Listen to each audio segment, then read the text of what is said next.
और अगर किसी ने ये बीड़ा उठा भी लिया है तो क्या उसे किसी की जिंदगी और मौत पर मालिकाना हक मिल जाता है? और फिर उसकी सीमा कौन तय करेगा?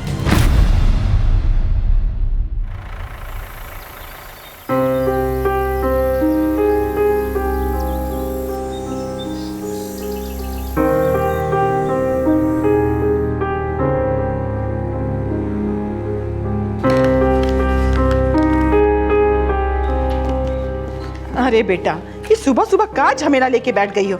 चलो नाश्ता करो जल्दी से। अरे चलो। अम्मा, कलेक्टर साहब को लेटर लिखे हैं, स्कूल जाते वक्त पोस्ट कर देंगे। तो चलता रहेगा, लेकिन अम्मा हम जानते हैं आप क्या कहना चाहती हैं, लेकिन जब तक हमको स्कूल खोलने की मंजूरी नहीं मिल जाती ना, तब तक हम चैन से नहीं बैठेंगे। लेकिन मंजूरी भी मिल जाएगा, लेकिन अम्मा आपके लेकिन से हमारा लेकिन का वाद विवाद जल्दी खत्म हो जाएगा। अभी आप सिर्फ नाश्ता कीजिए, समझी? तू ना हमको बच्चा समझ के फुसला देती है। हाँ बेटा, लेकिन अम्मा फिर लेकिन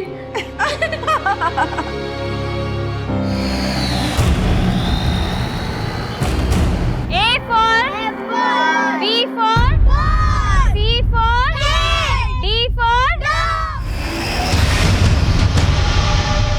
गांव चिलौरी, फूलपुर, इलाहाबाद। अनीता मिश्रा यहाँ बच्चों को पढ़ाने के साथ साथ समाज सेवा से भी जुड़ी थी। कई लोगों का उससे मिलना जुलना था और 25 अगस्त 2016 को भी उससे कोई मिलने आया था।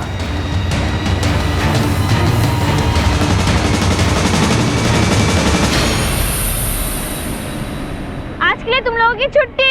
चलो सब लोग घर जाओ और सब पढ़ के आना। अनीता मिश्रा चिल्लौरी गांव का एक जाना माना परिचय थी, लेकिन जल्द ही अनीता मिश्रा एक ऐसा रहस्य बन गई जो उसके अचानक गायब हो जाने की पहेली बनकर सामने आया।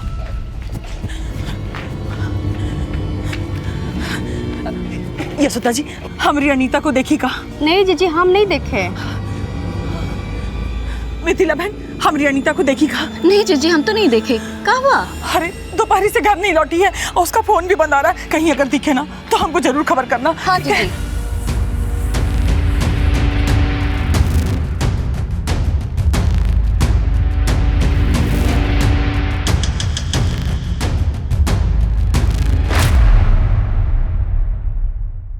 पच्चीस अगस्त 2016 की शाम अनीता मिश्रा के लापता होने की रिपोर्ट फूलपुर पुलिस स्टेशन में अनीता मिश्रा की मां शारदा मिश्रा द्वारा लिखवाई गई। तो अनीता के विद्यार्थियों ने क्या बोला आपको? साहब, सब बच्चा बोल रहे थे कि जब अनीता उनको पढ़ा रही थी तो एक बहुत बड़ा गाड़ी आया था हुआ। उसके बाद अनीता सब बच्चा लोग को छुट्टी दे दी साहब। आज के लिए तुम लोगों की छुट्टी। चलो सब लोग घर जाओ। किसकी गाड़ी थी वो? कौन आया था उस गाड़ी में? साहब, बच्चा लोग को कुछ ज्यादा तो हमको बताया नहीं, लेकिन साहब हमको बहुत फिक्र हो रही है अनीता की। आपको किसी पे शक है जो अनीता को गायब कर सके? नहीं साहब, गांव वाले तो हमारे अनीता को बहुत पसंद करते हैं। साहब, हमारा मन बहुत घबरा रहा है साहब। आप घबराइए नहीं, अनीता का फोन नंबर दीजिए हमें, हम पता करते हैं। साहब, इसमें अनीता का फोन नंबर है। कुमार, लाइए, पता करवाओ अनीता का फोन कब और कहां बंद हुआ था। तब तक अनीता के स्टूडेंट से मिलते हैं।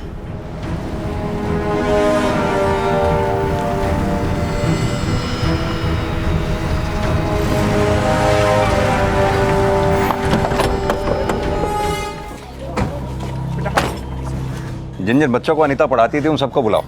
हाँ। बच्चों, उस दिन आप लोगों की अनीता दीदी से कौन मिलने आया था? किसी ने देखा था?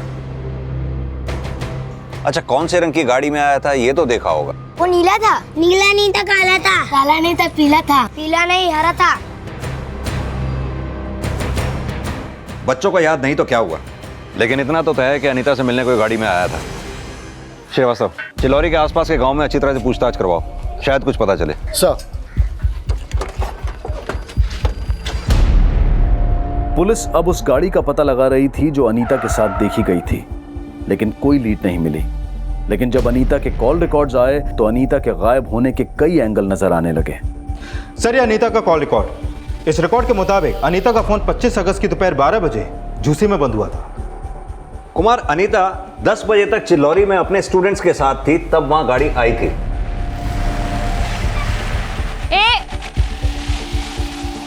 पर 12 बजे अनीता का फोन झूसी में बंद हुआ, तो क्या उस गाड़ी में किडनैप करके उसे झूसी तक ले जाया गया होगा?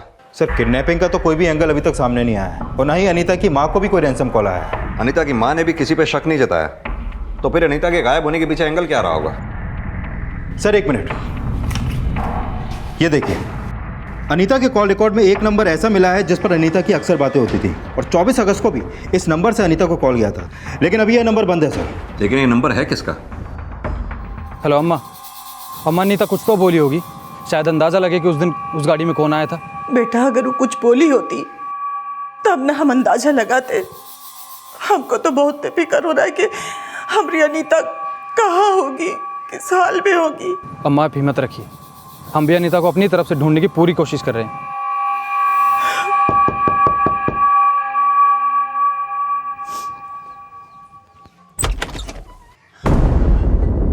ये आपका या अनीता का झूसी में कोई जानने वाला है क्या? झूसी? नहीं साहब, झूसी से कुछ पता चला का? अनीता का फोन झूसी में बंद हुआ था। किसी केशव शुक्ला को जानती हैं आप? केशव शुक्ला? ये है केशव शुक्ला।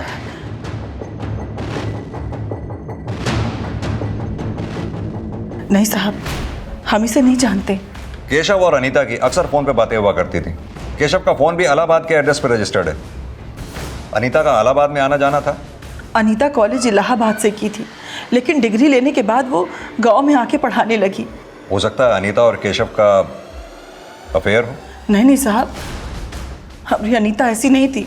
उसका तो सगाई भी हो गया था 2 महीने पहले। किससे? अनमोल पांडे जी से। उसके परिवार वाले यहीं पास के गांव चितवाना में रहते हैं। तो अनमोल के परिवार वालों को पता है कि अनीता गायब है? हाँ साहब, अनमोल जी भी हमारी अनीता को ढूंढने में भाग दौड़ कर रहे हैं। ये अनमोल पांडे करता क्या है? इलाहाबाद में सरकारी नौकरी करता है, वहाँ दफ्तर है उनका। अनीता इस रिश्ते से खुश थी? हाँ साहब। शादी कब होने वाली थी इनकी? अभी शादी तय नहीं हुई थी। 2 महीने सगाई को हुए हो गए और अभी तक शादी की तारीख नहीं तय हुई। अनीता गांव में स्कूल खोलना चाहती थी। कलेक्टर साहब को उसने पत्र भी लिखा था। वो चाहती थी कि जैसे ही मंजूरी मिल जाएगी वो शादी की तारीख पक्की कर देगी, और स्कूल खुलवाने में खुद अनमोल जी भी भाग दौड़ कर रहे थे उसके साथ।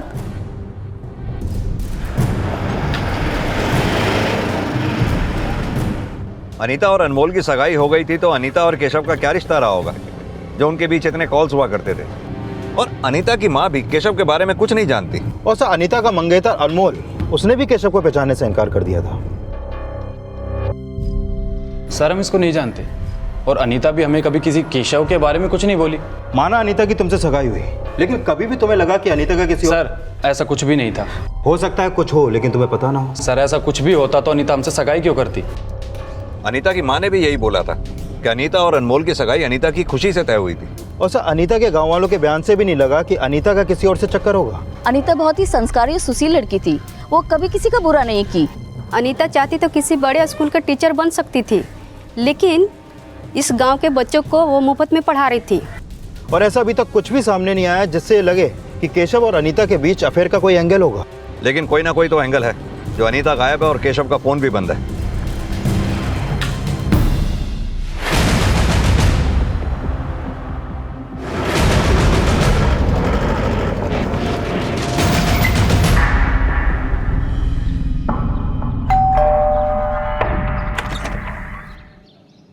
जी केशव शुक्ला यहीं रहते हैं? जी, वो मेरे बड़े भैया।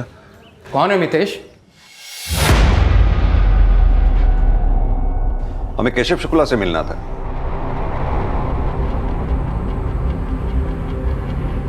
क्या हुआ? केशव घर पे नहीं है क्या?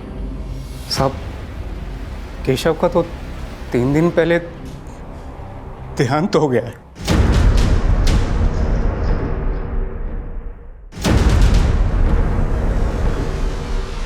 अनीता की तलाश में फूलपुर पुलिस जब केशव शुक्ला से मिलने पहुंची तो केशव शुक्ला की संदिग्ध मौत का खुलासा हुआ।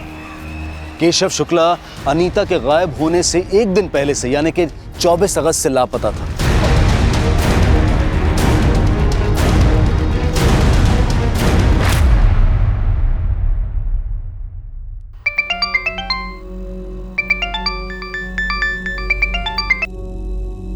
हेलो, आपके बेटे केशव की हमें तालाब में लाश मिली है। 25 अगस्त को हमको ये पता चला कि हमारा केशव नहीं रहा।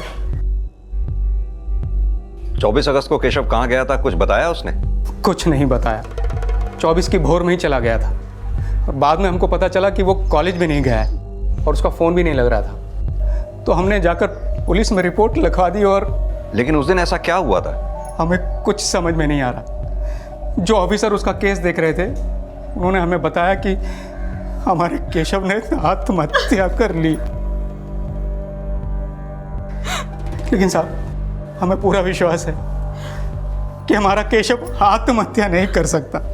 सर, हमारा केशव कभी ऐसा नहीं कर सकता। वो जरूर किसी साजिश का शिकार हुआ है सर। कैसी साजिश? सर, वो सब हमें नहीं पता, लेकिन हमारा केशव आत्महत्या नहीं कर सकता। दरअसल हम केशव से एक केस के सिलसिले में मिलना चाहते थे। आप लोग अनीता मिश्रा को जानते हैं? ये है अनीता मिश्रा। अनीता और केशव की अक्सर फोन पर बातें होती थी। सर, हम किसी अनीता को नहीं जानते। तुम तो केशव के भाई हो। जो बातें केशव ने अपने पेरेंट्स से नहीं बताई, तुमसे तो कही होंगी। सर, भैया हमसे सारी बात शेयर नहीं करते थे, लेकिन हमको लग रहा था कुछ तो ऐसी बात है जिसको लेकर वो बहुत उदास रहने लगे। क्या बात है भैया? पढ़ाई में जी नहीं लग रहा का? साहब, भैया के मार्क्स कम आए थे। हमको लग रहा था कि भैया को इंजीनियरिंग की पढ़ाई बिल्कुल नहीं जम रहा था। लेकिन साहब, इसका मतलब ये नहीं है कि वो इतना कमज़ोर था कि सुसाइड कर लेता। और साहब, माना कि उसके नंबर कम आए थे, लेकिन उसका परफॉर्मेंस पहले बहुत अच्छा था।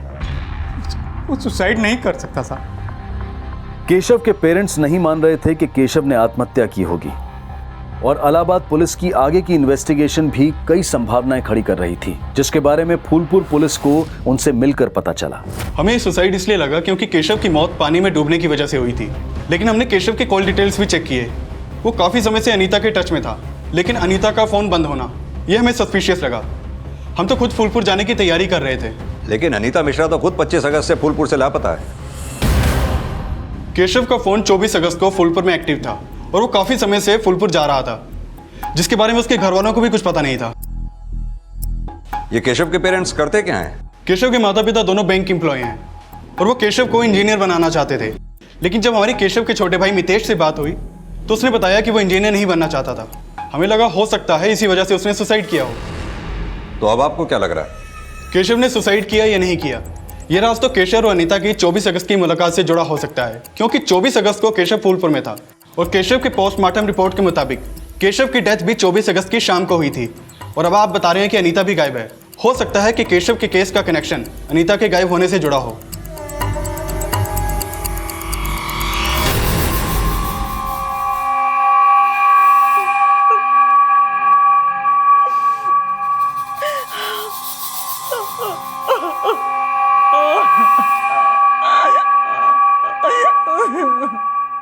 सर, अनीता की मां केशव को नहीं जानती और न ही केशव के घर वाले अनीता को। और केशव अनीता को सिर्फ कॉल ही नहीं बल्कि उससे मिलने फूलपुर भी आया करता था। सर, केशव की लाश मिली और अनीता गायब है। इन दोनों बातों का कोई ना कोई कनेक्शन तो जरूर है सर। कनेक्शन हमें कुमार ये भी समझना होगा कि जिस दिन अनीता गायब हुई उस दिन गाड़ी में उससे मिलने आया कौन था।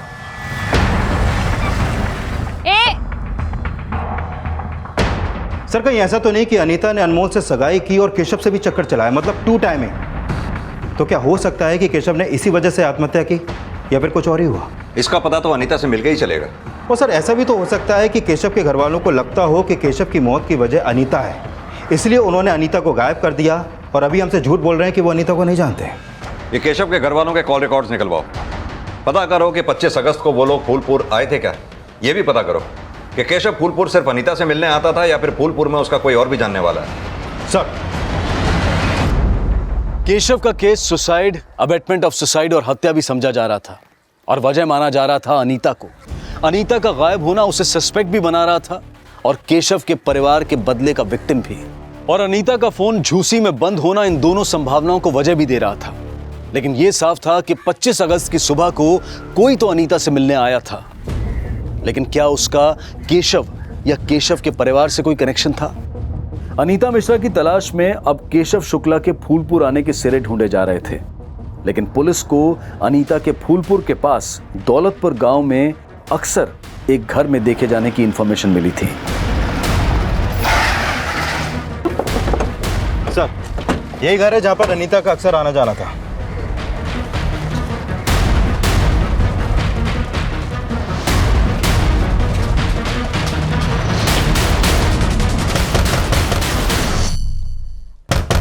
अरे तनिक ठहरो भाई, दरवाजा काहे जोर जोर से पीट रहे हो?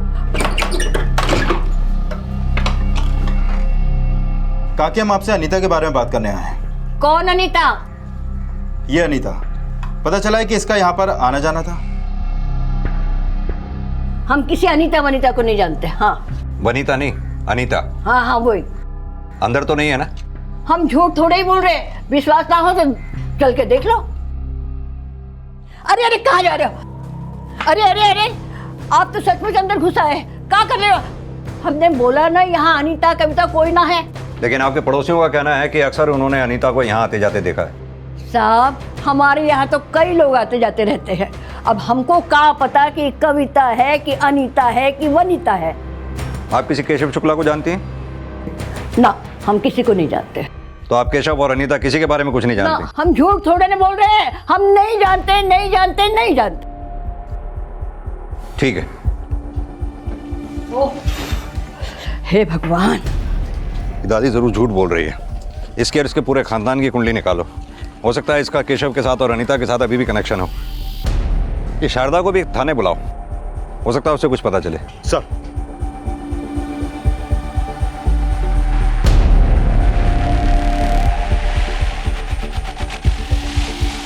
नहीं साहब, हम इनको नहीं जानते। हाँ, अनीता अक्सर दौलतपुर जाया करती थी। अनीता ने कुछ तो बताया होगा, वो दौलतपुर क्यों जाती थी, किससे मिलती थी? दौलतपुर का साहब, वो तो जिला के सारे गांव में जाया करती थी और सब बच्चों को अपने गांव में आके पढ़ाई करने के लिए बोलती थी। लेकिन हमें पता चला है अनीता केशव नाम के जिस लड़के के टच में थी वो भी फूलपुर जाया करता था और अनीता वहां उससे मिल रही थी। हो सकता है साहब वो मिला करती होगी, लेकिन हमें इसके बारे में कुछ नहीं पता। हाँ, लेकिन क्या? अनीता के मंगेतर अनमोल जी भी अनीता से एक बार किसी लड़के के बारे में पूछ रहे थे।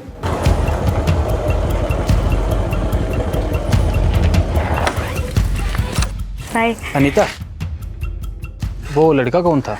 कौन लड़का? जिससे तुम रोड पर बात कर रही थी? अच्छा, वो हमारी सहेली का जानने वाला था। जब आप उस दिन केशव के बारे में हमसे पूछ के गए थे, तब हम अनमोल जी से उस लड़के के बारे में पूछे थे। तो क्या बोला अनमोल ने? सर, हम जिस लड़के को अनीता के साथ देखे थे वो लड़का वो नहीं था जिसकी आप फोटो दिखाए थे। तो कौन लड़का था वो?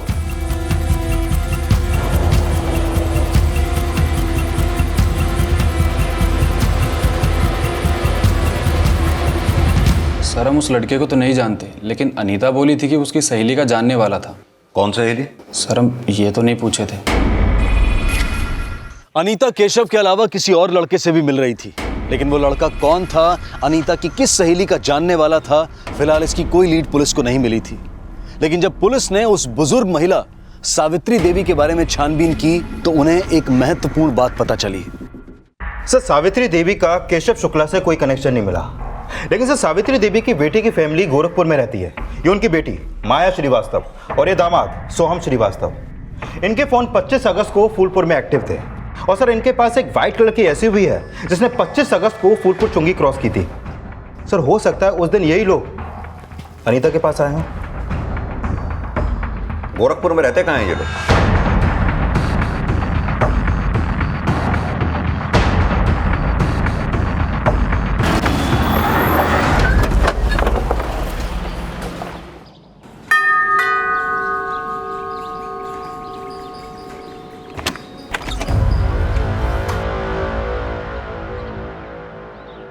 जी बोलिए। आपसे केस के सिलसिले में बात करनी थी। तो क्या किया आपने अनीता के साथ? नहीं सर, हमने किसी के साथ कुछ नहीं किया, लेकिन ये सच है कि 25 अगस्त को फूलपुर गए थे और अनीता मिश्रा से मिले थे।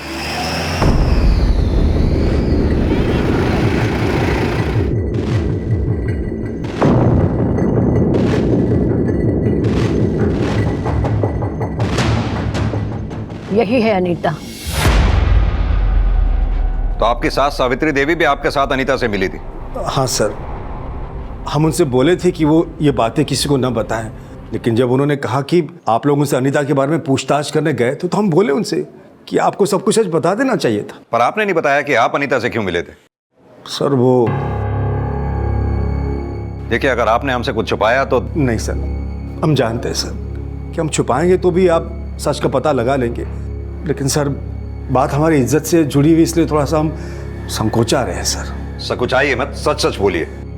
सर हमारी बेटी तृष्णा अक्सर दौलतपुर में उसकी नानी की रहा करती थी। हम अक्सर उसको वहां छोड़कर आते थे। उसकी नानी अकेली रहती है ना, और वहीं तृष्णा की दोस्ती अनीता से हो गई थी सर। लेकिन 3 महीने पहले हमारी तृष्णा। क्या हुआ 3 महीने पहले? 3 महीने पहले तृष्णा ने भाग के शादी कर ली थी। किसके साथ भाग के शादी की तृष्णा ने? सर हम 3 महीने से यही पता लगाने की कोशिश कर रहे हैं कि हमारी बेटी कहाँ है। पर आप नहीं जानते कि तृष्णा ने किसके साथ भाग के शादी की? नहीं सर, उसने सिर्फ फोन करके यही बताया कि मैं अपने प्रेमी से शादी कर रही हूँ, और फिर फोन काट दिया। तब से हम उसे ढूंढ रहे हैं सर, पता लगाने की कोशिश करने को कहाँ है। तो पुलिस कंप्लेंट तो की होगी ना आपने? नहीं सर, लड़की का मामला है ना, इसलिए पुलिस कंप्लेंट नहीं की सर। हम तो चाहते थे कि उसे ढूंढे, समझा बुझा के घर वापस ले आए, लेकिन उसका कहीं पता नहीं चल रहा। और कुछ टाइम से तृष्णा की नानी बता रही है कि शायद अनीता जानती है कि तृष्णा किसके साथ भागी है, और उस दिन हम अनीता से यही पूछने गए थे सर कि वो सच सच बता दे कि तृष्णा कहाँ है। हम उसके सामने गिड़गिड़ाए सर, मिन्नतें की, लेकिन उसने हमें कुछ नहीं बताया, और वो वहां से चली गई। चली गई या आप उसे झूसी ले गए? और नहीं सर, हम तो सीधे उसके बाद नानी के घर चले गए थे, और रात में गोरखपुर आ गए थे। इस बीच अनीता कहाँ गई हमें नहीं मालूम सर। ऐसा तो नहीं ना कि अनीता ने तृष्णा के बारे में कुछ बताया ना हो और आप लोगों से बर्दाश्त नहीं हुआ और आप लोगों ने? ऐसा कुछ नहीं है सर, भगवान की सौगंध सर, हम आपसे कुछ भी झूठ नहीं बोल रहे। तृष्णा की फोटो होगी आपके पास? जी। वो दीजिए। फोटो लिया। उसका फोन नंबर भी दीजिए। लेकिन साहब उसका फोन तो 3 महीने से बंद है। तो भी दीजिए। 77।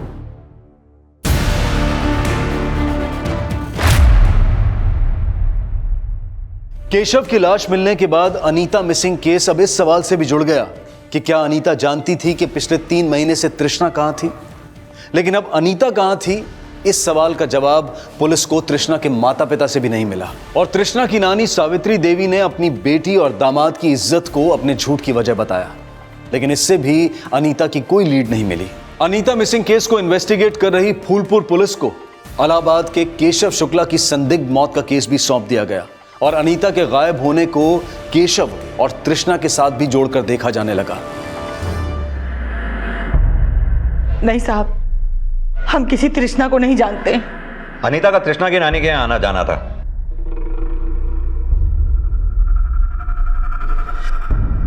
क्या कभी तृष्णा अनीता के साथ यहाँ आई थी?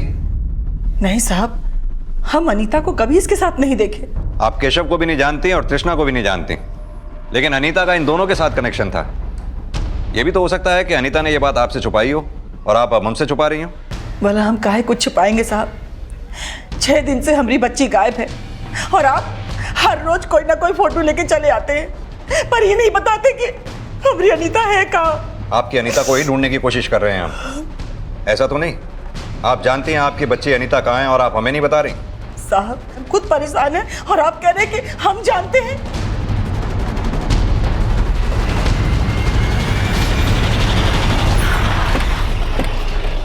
सर, मेरी अनमोल से बात हुई, वो भी तृष्णा को नहीं जानता।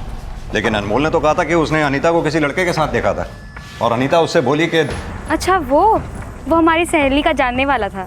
हो सकता है तृष्णा ने 3 महीने पहले उसी लड़के के साथ भाग के शादी की हो। लेकिन सर वो लड़का कौन था, कहाँ का है, इसके बारे में भी अनमोल को कुछ नहीं पता। सर बस झलक भर देखे थे उसको, चेहरा ठीक से याद नहीं, स्केच कैसे बनवाएंगे। ये तृष्णा के पेरेंट्स की पिछले दिनों की एक्टिविटीज पता की? हाँ सर, वो लोग 24 अगस्त को गोरखपुर में थे और 25 अगस्त को अनीता गायब हुई। उनका फ़ोन पूरे दिन फूलपुर में एक्टिव था। और सर ये भी पता चला है कि उनकी वाइट कलर की एसयूवी तृष्णा की नानी के घर के बाहर भी देखी गई थी। सर अनीता का फ़ोन 25 अगस्त को झूसी में बंद हुआ। हो सकता है तृष्णा का कनेक्शन भी झूसी से हो।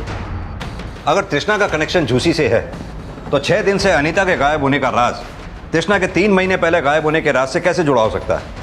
और केशव की संदिग्ध मौत से अनीता का क्या कनेक्शन हो सकता है, यह तभी साफ हो पाएगा जब हमें अनीता का पता चल पाएगा।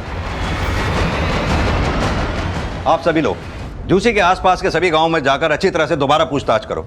और कुमार तुम तृष्णा और अनीता के जैसी कॉल रिकॉर्ड्स आ जाएं, उन्हें फौरन स्टडी करो। अगर तृष्णा के पेरेंट्स की बात सही है कि तृष्णा किसी लड़के के साथ भागी थी, तो हो सकता है उस लड़के का लीड हमें तृष्णा या अनीता के कॉल रिकॉर्ड से मिले। सर मैंने केशव के घर वालों के बारे में पता किया तो ये पता चला कि उसके पेरेंट्स का फूलपुर से कोई कनेक्शन नहीं है। हाँ, लेकिन उसके भाई मितेश के कॉल रिकॉर्ड के मुताबिक उसका फ़ोन फूलपुर में अक्सर एक्टिव रहता था। यानी केशव के साथ साथ मितेश का भी फूलपुर आना जाना था। तो ये बात उसने हमें पहले क्यों नहीं बताई?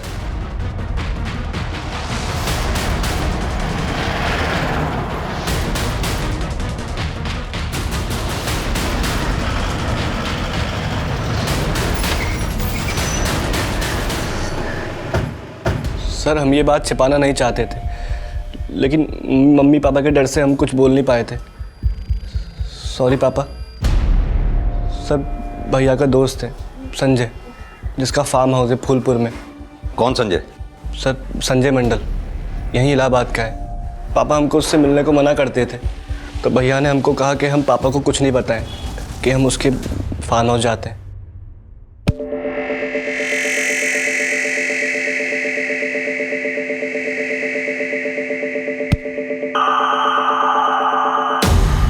तो संजय के फार्म हाउस जाके तुम लोग अय्याशी किया करते थे?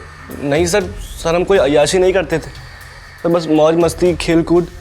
और सर हम तो वहाँ सर कभी कभी जाया करते थे, लेकिन सर हमने भैया को कभी किसी अनीता के साथ नहीं देखा। और तृष्णा? सर कौन तृष्णा? ये तृष्णा। सर हम सच कह रहे हैं, हमने आज तक भैया को कभी किसी लड़की के साथ नहीं देखा। और हमको तो ये भी नहीं पता कि 24 अगस्त को भैया फूलपुर गए थे। संजय को भी ये बात नहीं पता थी, वो भी उस दिन इलाहाबाद में था। ये संजय मंडल इलाहाबाद में कहाँ रहता है, वहाँ का एड्रेस, फ़ोन नंबर सब दो हमें।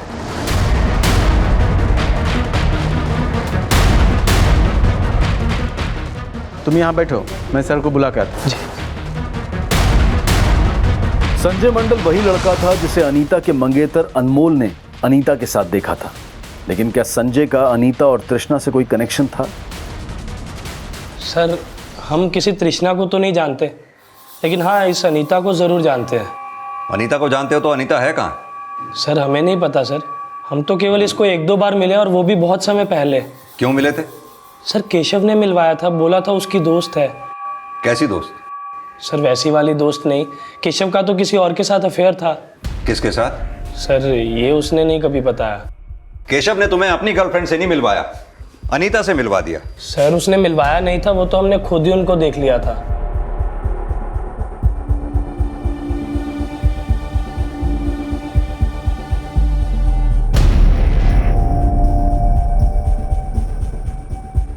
अबे ये वही लड़की है ना जिसके पीछे तू?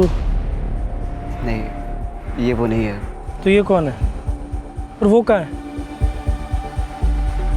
सर केशव ने कभी अपनी गर्लफ्रेंड के बारे में नहीं बताया, लेकिन वो ज़रूर फूलपुर की होगी। सर हमें लगता है कि केशव और उसकी गर्लफ्रेंड का शायद ब्रेकअप हो गया था और अनीता उनका पैचअप करवा रही थी। तुमने कहा केशव की गर्लफ्रेंड फूलपुर की होगी, तुम्हारे पेरेंट्स का फार्म हाउस भी फूलपुर में ही है ना? जी सर। फिर भी तुम कुछ नहीं जानते? सर फार्म हाउस ज़रूर हमारा है, लेकिन हम वहाँ पर बहुत कम जाते हैं और उसकी एक चाबी हमने केशव को भी दे रखी थी। यानी 24 अगस्त को केशव फार्म हाउस में ही था, तुम और मितेश भी थे? नहीं सर, आप चाहो तो किसी से भी पता कर लो, हम उस दिन इलाहाबाद में ही थे। केशव का मर्डर भी इलाहाबाद में ही हुआ है। Sir murder? सर हम तो सुने थे कि उसने सुसाइड किया। गलत सुने थे। केशव के मर्डर का केस हम ही इन्वेस्टिगेट कर रहे हैं और अनीता को किसने गायब किया है वो भी हम ही पता लगा रहे हैं। इन सब में तुम्हारा हाथ तो नहीं है ना? सर ये क्या बोल रहे हैं आप सर, हम ऐसा क्यों करेंगे? केशव हमारा दोस्त था। अगर हमें पता लगा कि इन सब में तुम्हारा हाथ था तो तुम बोलने लायक भी नहीं रहोगे। अभी तुम जा सकते हो। और हाँ, हमसे पूछे बगैर ये शहर छोड़कर जाना नहीं कहीं। जी सर। कुमार, ये संजय और मितेश की कुंडली निकालो और इसके फार्म हाउस का सर्च वारंट भी। सर।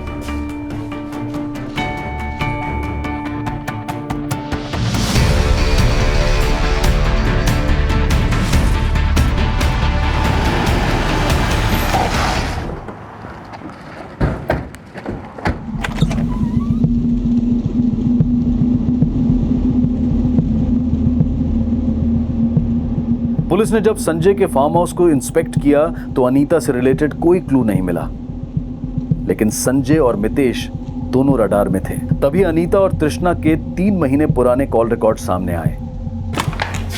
सर, 3 महीने पहले तृष्णा का फोन बंद होने तक तृष्णा के फोन से अनीता को कॉल होते थे।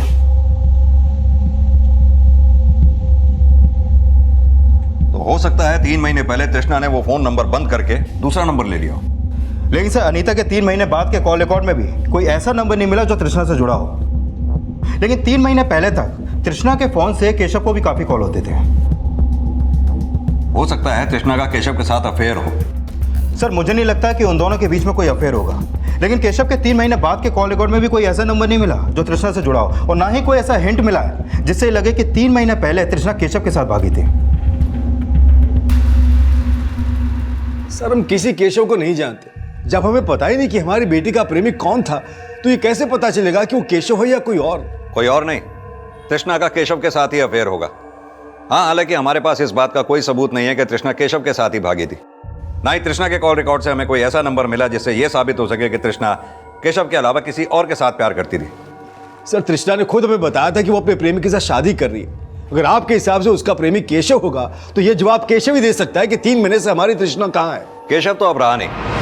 ऐसा तो नहीं जब आपको पता चला कि केशव ने ही तृष्णा को गायब किया था तो केशव को मार दिया, और अनीता जो आपका ये राज खोल सकती थी इसलिए अब अनीता को भी गायब कर दिया। सर, हमने कुछ नहीं किया।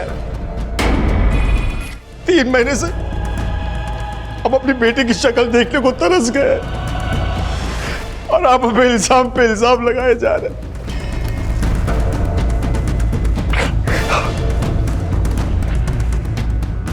सर, मैंने केशव के भाई मितेश और उसके दोस्त संजय के बारे में पता किया। दोनों काफी अय्याश हैं सर। इन दोनों के खिलाफ कोई क्लू मिला? नहीं सर, फिलहाल कोई क्लू नहीं मिला है। लेकिन हो सकता है कि तृष्णा का गायब होना इस राज से जुड़ा हो कि मितेश और संजय ने तृष्णा के साथ कुछ किया हो, और 3 महीने बाद इसका पता केशव और अनीता को लग गया। इसलिए मितेश और संजय ने अपना क्राइम छुपाने के लिए पहले केशव को मारा और फिर अनीता को गायब कर दिया।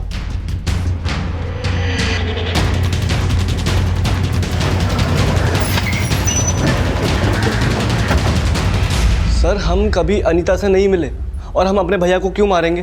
केशव और अनीता ही नहीं, तूने 3 महीने पहले तृष्णा के साथ भी वही किया होगा। नहीं सर, आप जैसा सोच रहे हैं वैसे बिल्कुल भी नहीं है सर। मितेश और संजय के अलावा इस केस में अनमोल की भागीदारी का भी अंदाजा लगाया जा रहा था। सर, इसमें एक एंगल अनीता के मंगेतर अनमोल का भी हो सकता है।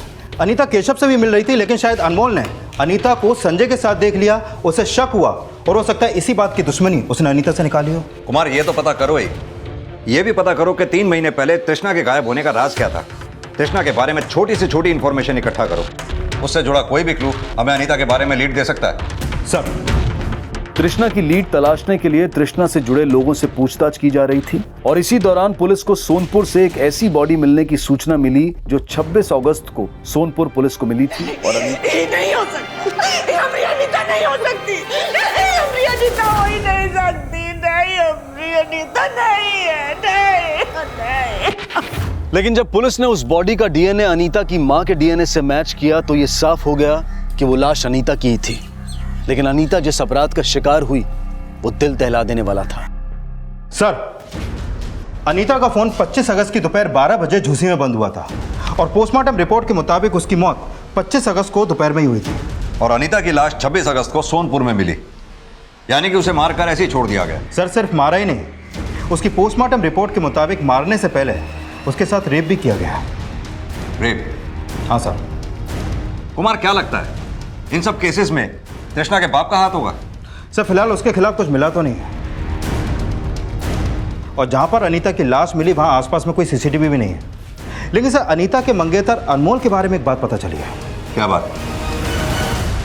सर हम अनीता से शादी करने वाले थे, उसके साथ इतना गंदा काम क्यों करेंगे सर हम? लेकिन तुमने अनीता के परिवार वालों से झूठ तो बोला ही था। कैसा झूठ सर? तुमने अनीता के घर वालों से यह कहा कि तुम काफी पढ़े लिखे हो और सरकारी नौकरी करते हो, जबकि तुम केवल 10वीं पास हो, तो सरकारी नौकरी तो बहुत दूर की बात। सर हम वो, और तुम्हारा यही झूठ अनीता को पता चल गया होगा, उसने तुमसे शादी करने से मना कर दिया होगा और तुमने उसके साथ। सर हमने ऐसा कुछ नहीं किया सर। सर हम मानते हैं कि हमने झूठ बोला था, लेकिन अनीता को इस बात का पता नहीं चला था सर। सर हम सच बोल रहे हैं, हमने ऐसा कुछ नहीं किया सर। अरे तो अनीता से प्यार करते थे सर। इस केस में ना तो अभी अनमोल की इन्वॉल्वमेंट के पुख्ता सबूत हाथ लगे थे और ना ही मितेश और संजय के खिलाफ कुछ मिला था, लेकिन जल्द ही पुलिस को एक नई जानकारी मिली। हेलो, ठीक है, तुम आगे की और इन्फॉर्मेशन निकालो। सर पता चला है कि 3 महीने पहले तृष्णा का फोन बंद होने के अगले दिन तृष्णा के पेरेंट्स ने बनारस की टिकट बुक कराई थी और वो वहां से 3 दिन बाद लौटे। पुलिस ने जब तृष्णा के पेरेंट्स का अचानक बनारस जाने का राज पता लगाया तो इस केस में एक नया मोड़ आया।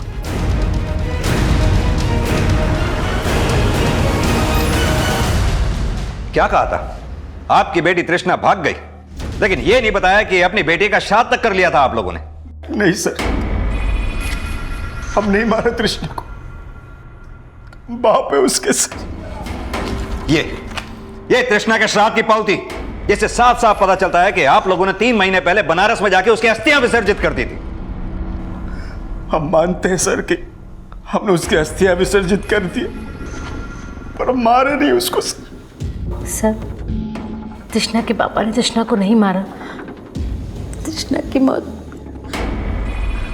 अबॉर्शन पिल्स खाने से हुई है। क्या? Abortion pills?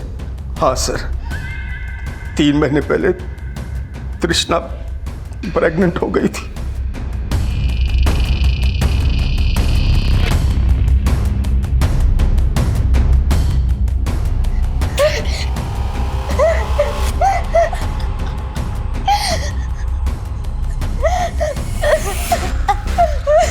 तृष्णा, तृष्णा क्या हुआ बेटा?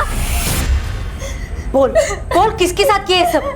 बोल, कौन है वो लड़का? बोल। तुझे शर्म नहीं आई ये सब करने से पहले? हाँ? समाज में नाम बताओ उसका। समाज में थू कर रहा है हमारी, क्या नाम बोलते? बोल ना तृष्णा। कई बार पूछने पर भी उसने नहीं बताया कि वो लड़का कौन था। घर से भागने की कोशिश की तो हमने उसे रोक लिया। सर अबॉर्शन के लिए बाहर ले जाते किसी क्लिनिक में तो हमारी इज्जत पे बना थी सर। तृष्णा के पापा कहीं से पता करके आए थे कि कौन सी दवाई खाने से बच्चा गिराया जा सकता है। वो तृष्णा के लिए दवाई ले आए।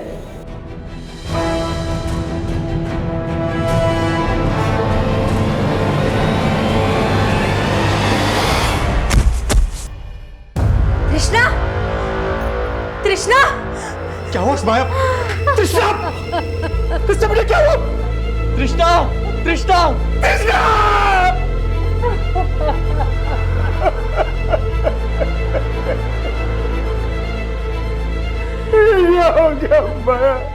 तृष्णा बहुत कमजोर थी। अबॉर्शन पिल खाने से उसे इतना ब्लीडिंग हुआ कि उसने दम तोड़ दिया। हम बहुत घबरा गए थे सर। हमें लगा कि ये बात बाहर आ गई तो हमारी बदनामी होगी समाज में, और इसी डर से हमने चुपके से तृष्णा का अंतिम संस्कार कर दिया। सर हम आज भी पश्चाताप में जल रहे हैं कि हमारी तृष्णा हमारी वजह से हमने हमारी बच्ची को नहीं मारा साहब। और अनीता को? नहीं सर, हमने अनीता के साथ कुछ नहीं किया। तृष्णा की मौत के बाद अनीता बार बार उसके बारे में पता लगाने की कोशिश कर रही थी और तृष्णा की नानी उसके बार बार पूछने से तंग आ गई थी। हमें लगा कि वो कोई एक्शन ना ले, इसलिए हम उस दिन उसे प्यार से समझाने गए थे।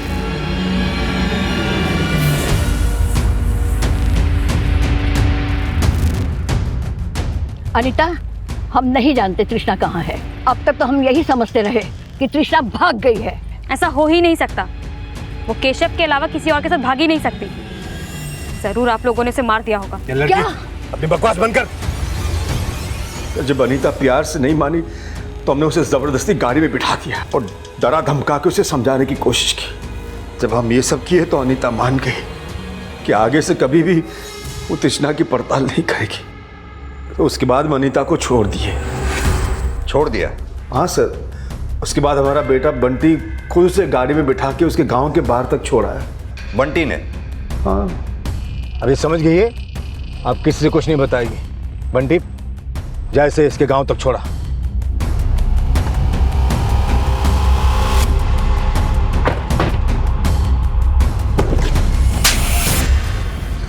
बोला बोल। हम पापा को झूठ बोले थे कि हम उसको छोड़ आए थे। हम उसको सबक सिखाना चाहते थे। अनीता की वजह से तृष्णा उस लड़के से चक्कर चलाई। तो तू केशव के बारे में भी जानता था? नहीं, हमें नहीं पता था वो केशव था। पता होता तो उसको पहले ही मार दिया होता। तृष्णा अनीता की वजह से नहीं, तेरे बाप की वजह से मरी थी। लेकिन अनीता ही उसको बिगाड़ी थी, इसीलिए हम उसको अच्छे से सबक सिखा दिए।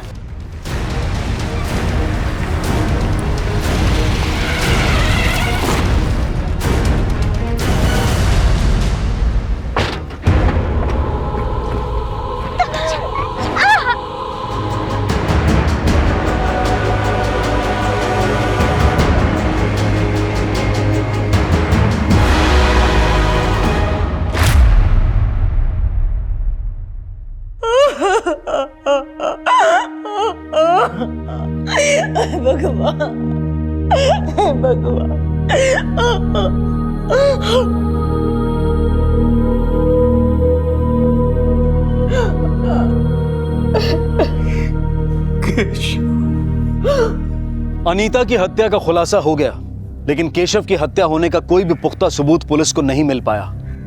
पुलिस यही मानकर चल रही थी कि शायद केशव और तृष्णा एक दूसरे से प्यार करते थे, और जब केशव को यह पता चला कि तृष्णा की हत्या हो गई है तो शायद उसने हताशा में आत्महत्या कर ली होगी। लेकिन अनीता की हत्या, केशव की संदिग्ध मौत और तृष्णा की गैर इरादतन हत्या के दोषी तृष्णा के घर वाले ही हैं। उन्होंने तृष्णा के जज्बात को समझे बगैर एक ऐसा कदम उठाया जिससे 3 दोस्त और 3 परिवार एक झटके में तबाह हो गए। देखते हैं हमारे आज के एपिसोड की दूसरी कहानी।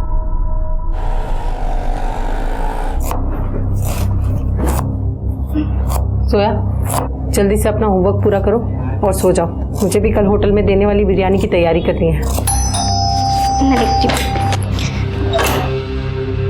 अस्सलाम वालेकुम अब्बू। सलाम। रख दो उधर।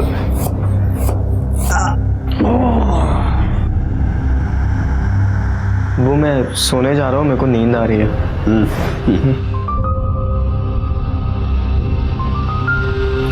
ये लीजिए अब्बू।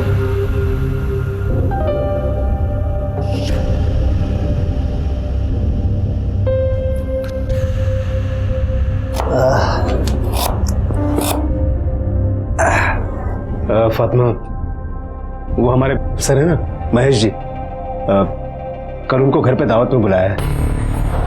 दावत? कैसी दावत? वसीम, तुम्हें पता है ना हमारा तलाक हो चुका है और अभी तक सुलह नहीं हुई। और अभी से तुमने अपने दोस्तों को यहाँ नहीं हुई तो हो जाएगी ना।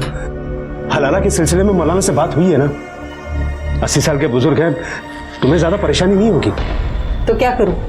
इसके एवज में तुम्हारे दोस्तों को यहाँ दावत खिलाऊं? उसके लिए नहीं, हमारा बाकला बचा रहा है उसके लिए। तुम महेश जी के लिए मटन बिरयानी बना लो, दारू और चखने के लिए चिकन चिल्ली मैं बाहर से मंगवा लूंगा। तो दावत भारी क्यों नहीं दे देते? घर में बच्चे होंगे। दोपहर में बच्चे कहाँ होंगे? और अगर बाहर दावत दूंगा तो लुट जाऊंगा, इसलिए सोच रहा हूँ कि घर में सब सस्ते में निपट जाए। क्या बोलती हो? ठीक है, अब जाओ जाकर मुंह हाथ धो लो, मैं आपके लिए खाना लगाती हूँ।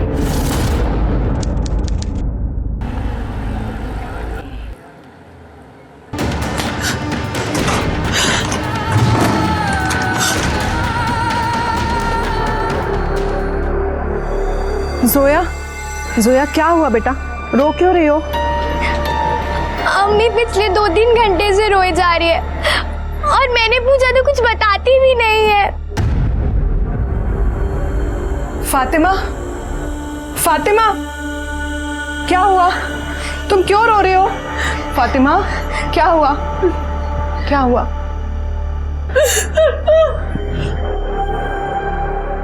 जोया, तुम्हारे ट्यूशन का टाइम हो गया है ना? जाओ बेटा, अभी ट्यूशन जाओ, मैं हूं यहाँ पर, ठीक है? जाओ। फातिमा, अब बताओ क्या हुआ? ऑफिसर महेश कुलकर्णी। वसीम भाई, बाबूजी के पिछले बिरयानी का स्वाद आज भी याद है। वैसी होनी चाहिए बिरयानी आज भी। अरे साहब, फातिमा के हाथ में जादू है, जादू। मैं शर्त लगा सकता हूँ, उससे अच्छी बिरयानी आइटम बनेगी। फातिमा जी। अरे कुछ ले आओ भाई।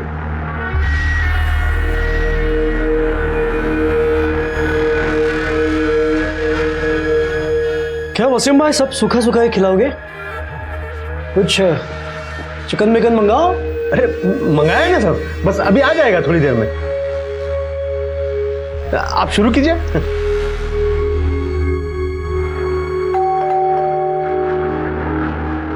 ये लीजिए, चिकन आ गया। अब साथ पार्सी। हाँ ले भाई, ये ले। ओके।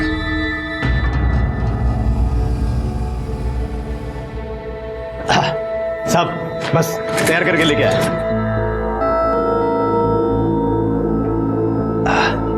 अरे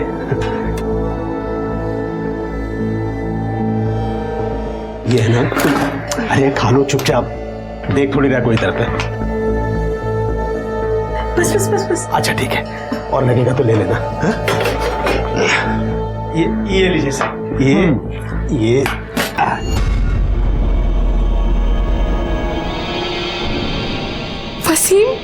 वसीम ने बिना हलाला के मेरे साथ ये गंदी हरकत की। वसीम उठिए। वसीम, हम बाज नहीं आएंगे ना अपनी पुरानी हरकतों से?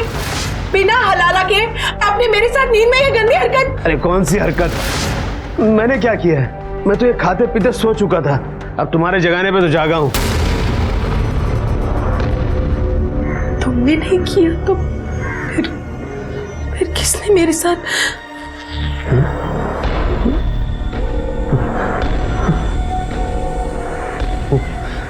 ये हरकत जरूर कभी ने महेश की होगी। फातिमा, मैं तुम्हारे बगल में रहती हूँ, एनजीओ में काम करती हूँ और औरतों के हक के लिए लड़ती हूँ। फिर जब ये सब तुम्हारे साथ हुआ तो तुम मेरे पास क्यों नहीं आई? देखो फातिमा, तुम्हारे साथ जो हुआ है उसे बदला तो नहीं जा सकता, लेकिन जिसने भी तुम्हारा रेप किया है उसे सजा जरूर मिलेगी। हम अभी पुलिस स्टेशन जाएंगे और कंप्लेंट करेंगे, ठीक है? चलो मेरे साथ, चलो पुलिस स्टेशन जाएंगे हम। ओ मैडम, महेश को उसके की सजा जरूर मिलेगी, लेकिन अगर पुलिस में कंप्लेंट की ना तो पूरे एरिया में हमारी बदनामी हो जाएगी। और वैसे भी महेश का हम लोग कुछ नहीं बिगाड़ सकते, बहुत बड़ा आदमी है वो, पैसा है, रुतबा है, सब कुछ है। और हम एक गुजारिश करूं आपसे, आपका ये महिला मुक्ति मोर्चा ना हमारे घर से दूर रखिए, जाइए यहाँ से। वसीम भाई, आप मेरी बात को समझ नहीं आपकी बात, आप जाइए यहाँ से, नहीं करनी पुलिस कंप्लेंट। नहीं वसीम, मुझे कंप्लेन करनी है।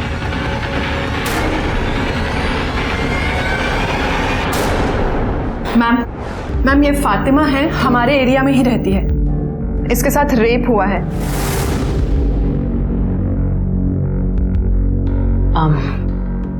आप जानती हैं उसे? नहीं, मैं नींद में थी, मुझे तो होश भी नहीं था। जब नींद से उठी तो सर भारी भारी लग रहा था। कब हुआ ये और कहाँ? आज दोपहर को मेरे घर पे मेरे शौहर ने एक ऑफिसर को दावत पे बुलाया था। महेश नाम है उनका, महेश कुलकर्णी। दोपहर का खाना खाया,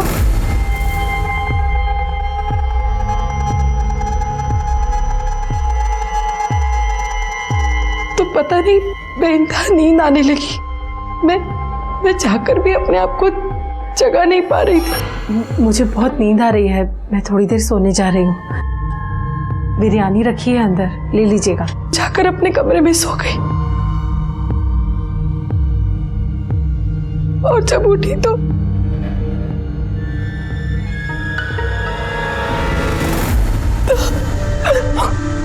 फातिमा, फातिमा संभालो अपने आप को। फातिमा, ये लो। आपने तो कहा आपके पति उस वक्त आपके साथ थे, तो फिर वो यहाँ कंप्लेंट लिखवाने क्यों नहीं आए? मैडम, हमारा तलाक हो चुका है और वैसे बदनामी के डर से वो कंप्लेंट लिखाने के हक में नहीं है। कमाल है, आपके पति से आपका तलाक हो चुका है, फिर भी उन्होंने एक ऑफिसर को आपके घर पर दावत के लिए बुलाया और आपने उनके लिए खाना भी बनाया। स्ट्रेंज।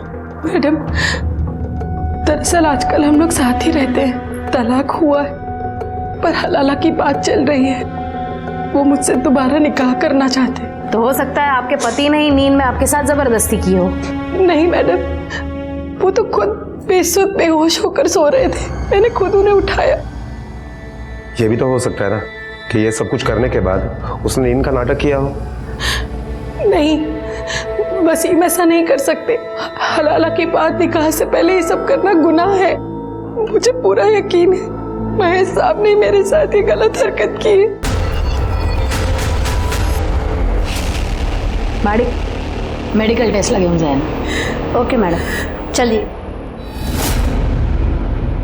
साधारण सी फातिमा पति से तलाक के बावजूद घर परिवार में उलझी, अपने बच्चों की जिंदगी बेहतर बनाने में लगी हुई थी और हलाला की रस्म पूरी होने का इंतजार कर रही थी। और उसके ही पति का दोस्त खाने पर उसके घर आता है, लेकिन उसके जाने के बाद जो हलचल, जो बवंडर फातिमा की जिंदगी में आया, उसने फातिमा के आत्मविश्वास और आत्मसम्मान को तार तार कर दिया।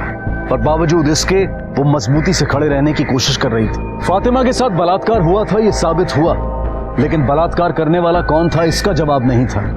क्या वो महेश था या फिर फातिमा का तलाकशुदा पति वसीम? क्या सच वाकई इतना सही था या फिर इस सच की कोई और डरावनी तस्वीर भी थी?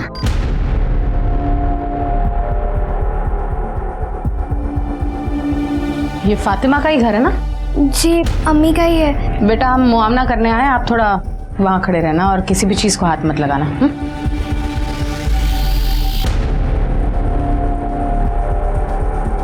ठीक तरह से घर चेक करना।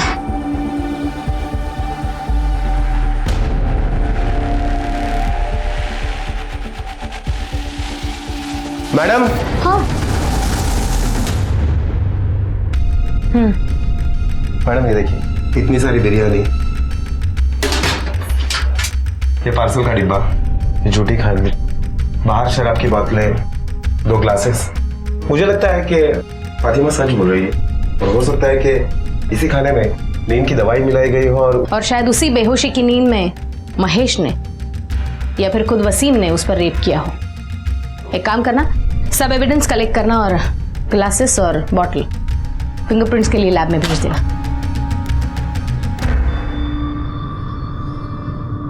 अब्बू।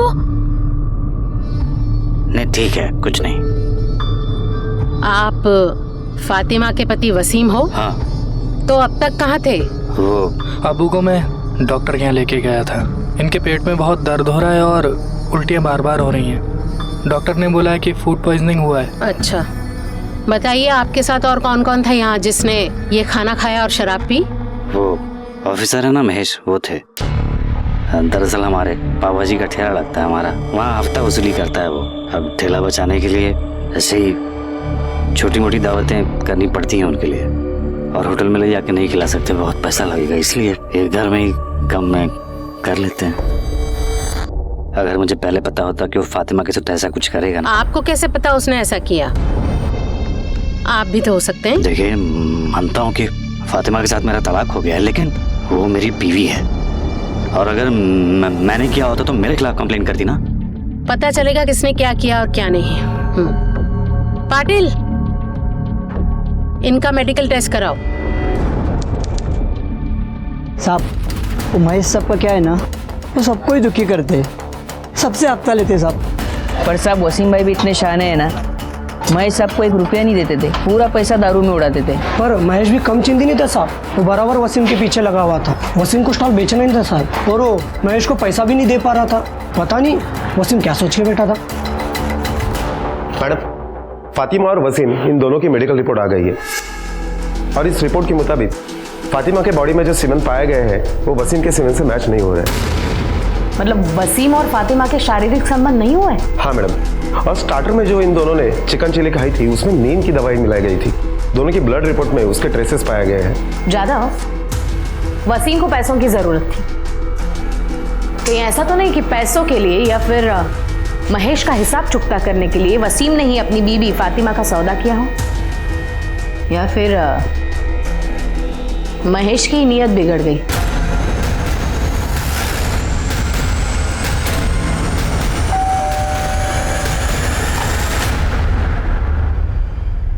महेश है घर पे? बुलाइए उसे, हमें उससे कुछ बात करनी है। सर, महेश तो कल से घर नहीं आए और उनका फोन भी स्विच ऑफ है। आप? मैं उनकी पत्नी। अच्छा, वो कल से गायब है, लेकिन आपने मिसिंग कंप्लेंट नहीं करवाई?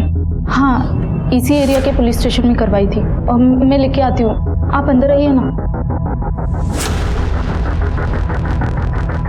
ये मिसिंग कंप्लेंट की कॉपी।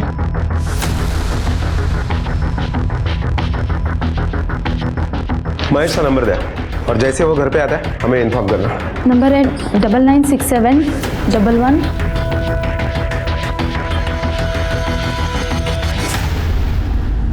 महेश का नंबर ट्रेस करो और चेक करो उसकी लास्ट लोकेशन क्या थी। और वसीम ने चिकन चिली कहाँ से ऑर्डर किया था?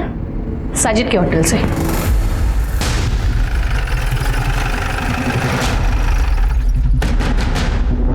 यहाँ साजिद कौन है? मैं हूँ मैडम। आपके यहाँ से फातिमा और वसीम के घर पे 18 तारीख को चिकन चिली गई थी। हाँ, गया था मैडम। आप जानते हैं फातिमा और वसीम को? जानता हूँ। कितनी अच्छी तरह से जानते हो? अब अच्छी तरह से जानता हूँ। फातिमा हर रोज हमारे यहाँ 25 किलो बिरयानी बेचती थी, तो काम का वास्ता हुआ ना मैडम। तो आपको ये पता होगा कि उसके साथ रेप हुआ है? नहीं। और आपके यहाँ से जो चिकन चिली गया है उसमें नींद की दवाई मिलाई हुई थी। देखिए मैडम, ये सब के बारे में मुझे कुछ भी नहीं मालूम है। कहीं ऐसा तो नहीं आप ही ने मिलाई और बाद में जाके फातिमा के साथ ये हरकत की हो? देखिए मैडम, मैं सच कह रहा हूँ, मैंने कुछ भी नहीं किया है। पाटिल, या ना मेडिकल टेस्ट सर्टिफिकेट जा। Okay madam. देखिए मैडम, मैं कुछ नहीं किया, मेरी बात जो बोला है उतना ही कर, चल। देखिए सर, मैं कह रहा हूँ मैंने कुछ नहीं किया। फातिमा, कैसी है तू? सुना तेरे बारे में, सुन के बहुत बुरा लगा। मतलब समझ में नहीं आता कि कोई इतनी उम्र वाली औरत के साथ क्या जाने कैसा आदमी होगा वो, जो कहीं तूने जाने अनजाने में उससे कुछ इशारा नहीं किया ना? आप यहाँ अम्मी को हमदर्दी देने आई है या उनकी जले पे नमक छिड़क रही है? आपकी झूठी हमदर्दी ना अपने पास रखिए। जाइए अपना काम करिए, जाइए। फातिमा, अंदर आओ।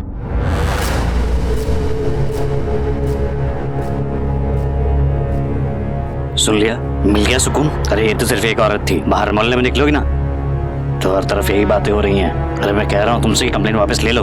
उस महेश से ना तो अपनी तरफ से निपट लूंगा मैं। वसीम, बात तरीके की या बदला लेने की नहीं है, बात इंसाफ की है और उसके लिए कंप्लेन करना जरूरी था। इंसाफ क्या इतनी आसानी से मिल जाएगा तुम्हें? रोज पुलिस स्टेशन के चक्कर, कोर्ट कचहरी के चक्कर काटने पड़ेंगे ना, तब पता चलेगा तुम्हें। मैं कह रहा हूँ कंप्लेंट वापस ले लो। नहीं वसीम, मैं कंप्लेंट वापस नहीं लूंगी। फातिमा जी, आप साजिद के रेस्टोरेंट के लिए बिरयानी सप्लाई करती हैं ना? जी। ये साजिद कैसा आदमी है? मतलब आपके साथ जो हुआ है वो कर सकता है? जी। देखिए, उस दिन आपके घर से जो चिकन चिली हमने बरामद की उसमें नींद की गोलियां मिलाई गई थी। आपको क्या लगता है कि ये हरकत साजिद कर सकता है? साहब, उसके पास मेरा बहुत पैसा बकाया है। जब मैंने पैसे मांगे तो उसने कहा कि तुम्हारे शौहर का उधार कौन चुकाएगा, इसलिए सारे पैसे कट गए। इस बात पे मेरा उसके साथ बहुत झगड़ा हुआ था और फिर एक दिन उसने मेरे साथ बदतमीजी करने की कोशिश की। मैम मुझे दे दीजिए, मैं लूँ। ए मोइन, तू जा पार्सल लेके, मैं देख लेता हूँ। तू जा।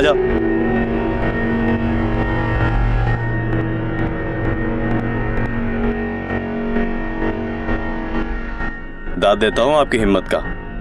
कैसे कर लेते हैं ये सब आप अकेले? अरे वसीम जैसे शौहर पे तो लानत है, सारा बोझ आपके कंधे पे डाल दिया उसने। देखिए, मुझे आपसे बहुत हमदर्दी है, आप अपने आप को अकेला मत समझिए। मैं हूं आपका अकेलापन दूर करने के लिए। तुम्हें कभी किसी चीज की भी जरूरत पड़े मेरे पास आ जाना, ठीक है?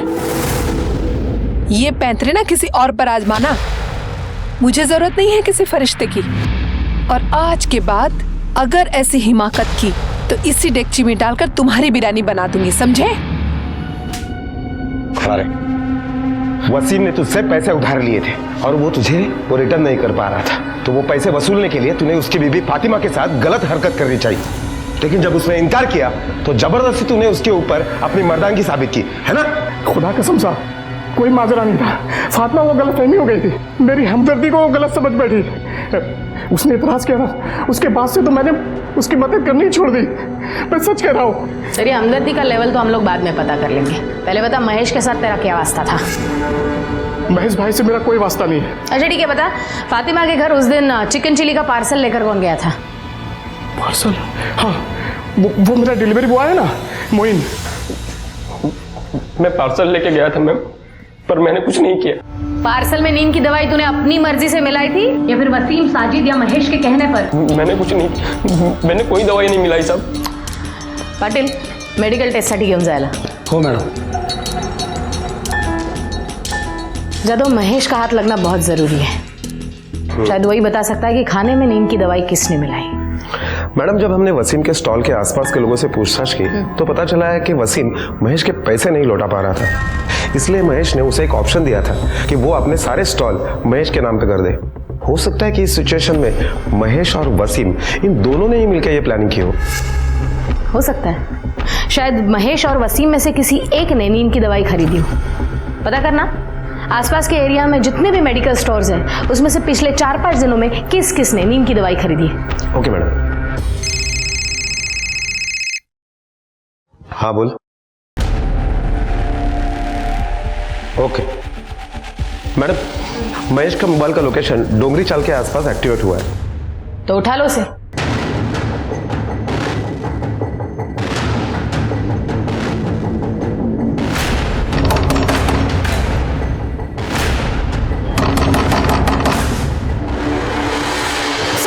बता दो. मैं मानता हूँ मैं वसीम के यहाँ खाने पे गया था, लेकिन मैंने उसकी बेबी का रेप नहीं किया. मुझे कुछ नहीं पता. तो सिर्फ तेरे खाने में नींद की गोली क्यों नहीं थी? वो वसीम मुझे फंसाने की कोशिश कर रहा है. उस दिन स्टार्टर खा के मैं चुपचाप चला गया था वहां से. उसके बाद क्या हुआ मुझे कुछ नहीं पता. तुझे कुछ नहीं पता तो तू गायब क्यों हुआ था? फोन क्यों बंद था तेरा? वो उस दिन में ही वसीम ने मुझे शराब पिलाई थी. 2 पेग होने के बाद ही मेरा सर दर्द करने लगा, इसलिए मैं वहाँ से मेरे ससुर का डोंगरी में घर है वहाँ चला गया था. खाली है वो घर और उसकी एक चाबी मेरे पास है. वहीं पे था मैं. चार्जर नहीं था, फ़ोन बंद पड़ा. दूसरे दिन मैं उठा तो मेरा फ़ोन स्विच ऑफ था. नया चार्जर लेके फ़ोन चार्ज किया तब मुझे घर से ये बात पता चली कि ये सब हुआ है. इसलिए डर के मारे मैंने फोन बंद कर दिया और वही डोंगरी में छुपा रहा. मैंने कुछ नहीं किया. पाटिल, मेडिकल टेस्ट लगे होंगे. हो मैडम. चल मैडम, महेश के कॉल रिकॉर्ड के हिसाब से उस दिन वो वसीम के घर पे 2:30 बजे तक था और उसके बाद 5 किलोमीटर दूर वो चाली में था. वो 3 दिन तक वहीं था. कहीं ऐसा तो नहीं कि महेश के जाने के बाद किसी और ने ही ये रेप किया? हो सकता है, लेकिन महेश के मेडिकल रिपोर्ट्स आने तक कुछ नहीं कहा जा सकता. अगर महेश का सीमन और फातिमा के बॉडी पे मिला हुआ सीमन मैच होता है और डोर पे महेश के फिंगरप्रिंट्स मिलते तो डेफिनेटली रेप महेश ने किया है. लेकिन ये सब महेश के रिपोर्ट्स आने के बाद. तब तक if and buts, get the reports. Okay ma'am.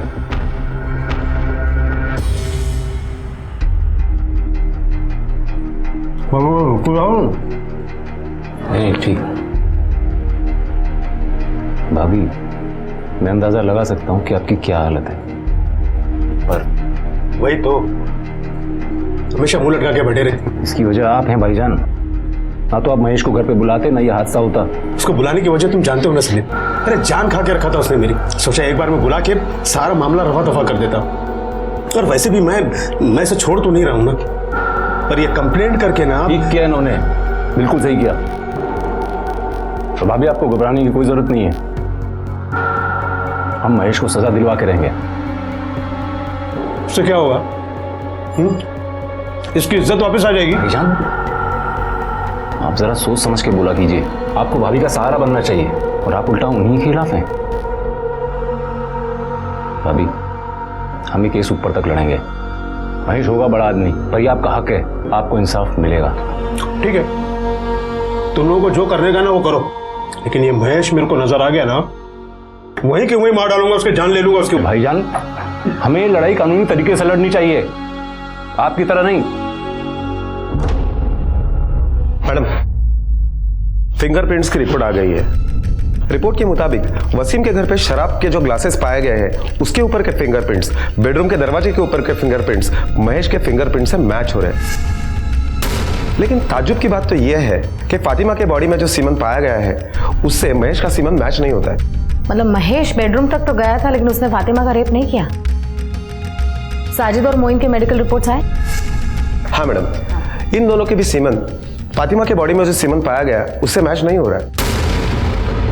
Sajid नहीं, मोइन नहीं, महेश नहीं, तो फिर और कौन? मला वाटतं आपण काहीतरी मिस करतोय। फातिमा और वसीम की बैकग्राउंड फिर से चेक करना, छोटी से छोटी डिटेल निकालना, क्विक। 18 तारीख की दोपहर को वसीम के घर पे किसी को आते जाते देखा है? नहीं साहब। ये वसीम आदमी कैसा है? आदमी क्या साहब, बवाल है बवाल। एक नंबर का दारूबाज और जुआर आदमी है साहब। पता नहीं कितने लोगों का कर्जा सर पे लेके घूमता है। मुझे तो लगता है साहब कि उसने खुद ही अपनी बीबी का सौदा किसी के साथ किया हो। वसीम ऐसे कर सकता है? साहब, जुए की लत आदमी से कुछ भी करवा सकती है। कल मैं 1 मिनट के लिए बाहर आई थी, तब मैंने देखा था खाने का पार्सल लेके एक आदमी दरवाजे पे खड़ा था। वसीम के पास पैसे तो नहीं होते थे, फिर वो जुआ कैसे खेलता था? साहब, उसका भाई सलीम है ना, वो उसे पैसे देता है। वसीम जितना नालायक है ना, उतना उसका भाई सलीम सलीकेदार है। वो सलीम ही है, वरना वसीम अपना स्टॉल कब का बेच चुका होता। तुम्हें क्या लगता है कि जुए की लत के लिए वसीम अपनी बीवी का सौदा कर सकता है? नहीं साहब, मेरा भाई दारूबाज हो, जुआरी हो, जो भी हो, लेकिन वो ऐसी गिरी हुई हरकत कभी नहीं कर सकता। इतने दिन हो गए लेकिन पुलिस मुजरिम को नहीं पकड़ पाए।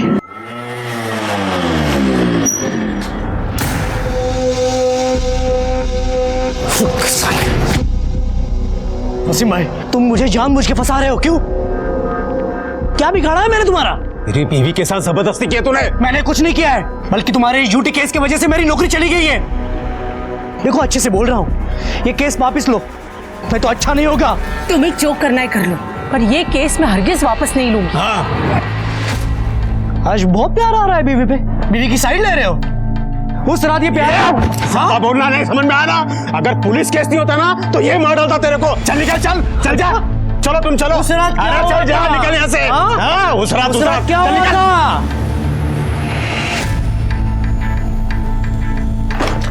वसीम, वो किस रात के बारे में बात कर रहा था? क्या बात कर रहा था वो? तुम अब भी उसी बात पे अटकी हो। उसे उसके की सजा मिलने वाली है, इसलिए पागल हो गया है वो, कुछ भी बकवास कर रहा है। नहीं वसीम, कुछ बात तो है। कुछ दिनों पहले तक तुम हलाला करने के लिए मेरी जान के पीछे पड़े थे, और जब से यह हादसा हुआ है तब से तुम हलाला का जिक्र तक नहीं करते। तुम मुझसे निकाह करना चाहते हो ना? तुमसे निकाह कौन करेगा अभी, वो भी ये हादसा होने के बाद? क्यों?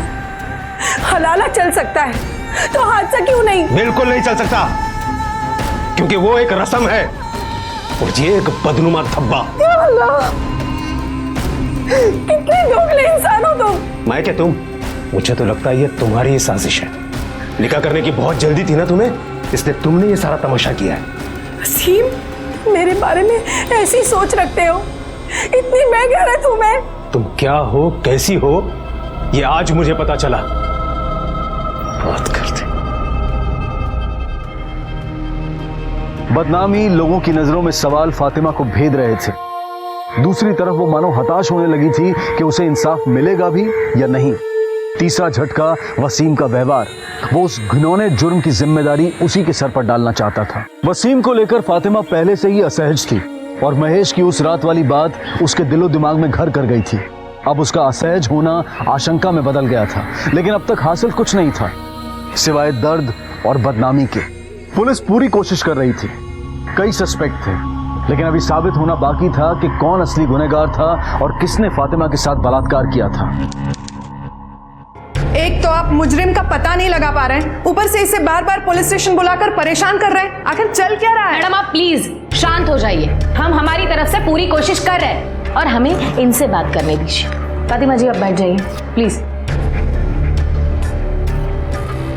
वसीम को जुए की लत थी और उसकी वजह से आप दोनों में झगड़े भी होते थे, क्या ये सच है? जी, जुए की वजह से सब बर्बाद कर दिया था उसने। और एक दिन तो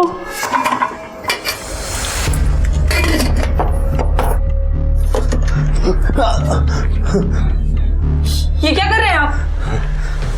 ये पैसे मैंने जोया और इमरान की पढ़ाई के लिए जमा किए, ना कि आपका जुआ खेलने के लिए। दीजिए मुझे, दीजिए, हट, दीजिए मुझे पैसे दीजिए। अरे हट, रुकिए, रुकिए, पैसे दीजिए मुझे। छोड़ बोला ना, दीजिए, पैसे दीजिए। मैं मर के पैसे जमा कर रही हूँ और आप निकलिए मेरे घर से, निकलिए। ये तहजीब सलीका सब भूल गई है क्या? नहीं जाऊंगा इधर से। ज्यादा बकवास की ना तो उठा के। भाईजान क्या कर रहे हैं आप? चलिए यहाँ से। अरे आप आइए मेरे साथ, छोड़िए, चलिए। इमरान तू उनके साथ मत जा, वो तेरी जिंदगी भी अपनी तरह बर्बाद कर देंगे। इमरान मेरी बात सुन इमरान। और उसके बाद वसीम ने मुझे तलाक दे दिया। तो वो घर वापस कैसे आया? वो फौरन वापस नहीं आया था। जब उसे पैसे की किल्लत होने लगी तब उसे मेरी याद आई। औलाद का वास्ता देकर मजबूर किया, मिन्नती की, माफी मांगी, साथ रहने की जिद करने लगा, पर मैं उस पर भी राजी नहीं हुई। और एक दिन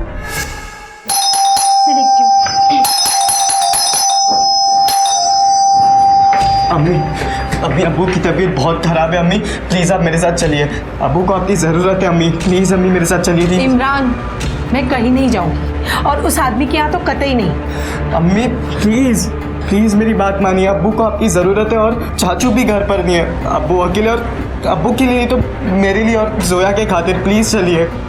हाँ अम्मी चलते हैं ना, मुझे भी अब्बू की बहुत फिक्र हो रही है, क्या मालूम किस हालत में होंगे। चलिए ना अम्मी। अम्मी अब्बू अब्बू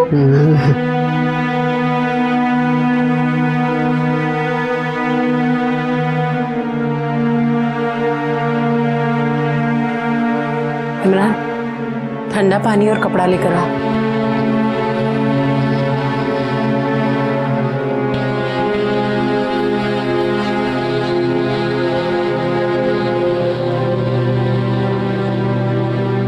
फातिमा, मैंने तुम्हारे साथ क्या क्या नहीं किया और तुमने फिर भी मेरा साथ दिया। मैं अपने किए पे शर्मिंदा हूँ फातिमा, मुझे माफ कर दो। वसीम अब कुछ नहीं हो सकता। हो सकता है फातिमा। मैं वादा करता हूँ मैं सुधर जाऊंगा। मैं जुआ नहीं खेलूंगा, मैं शराब भी नहीं पीऊंगा। बस एक मौका दे दो मुझे। मैं जानती थी उनकी जुआ खेलने की लत कभी नहीं जाएगी, वो कभी नहीं सुधरेंगे, इसीलिए मैं उनसे सुलह नहीं कर रही थी। पर एक दिन मुझे महसूस हुआ कि मुझे शौहर की ज़रूरत हो ना हो, जोया को बाप की ज़रूरत है। उसके बाद मैंने फैसला किया कि मैं अपने लिए नहीं पर अपनी औलाद के लिए वसीम को एक मौका ज़रूर दूंगी। इसीलिए पिछले 6 महीने से हम साथ रह रहे हैं और वसीम में तब्दीली आई भी। उसकी जुए की लत छूटने लगी, एक जिम्मेदार शौहर और बाप होने की कवायद करने लगा। पर फिर एक दिन ये मनहूस दिन आ गया जिस दिन मेरे साथ पर कुछ दिनों से उसका बर्ताव बहुत अलग है। पहले तो वो हमेशा निकाह और हलाला की बात करता था, लेकिन आजकल नजरअंदाज करता है। शायद महेश ने मेरे साथ ऐसा किया इसलिए। महेश ने आपके साथ कुछ नहीं किया, सबूत है हमारे पास। फिलहाल आप जा सकती है, केस में कुछ डेवलपमेंट हुआ तो definitely I will get back to you. चलो फातिमा, फातिमा चलो।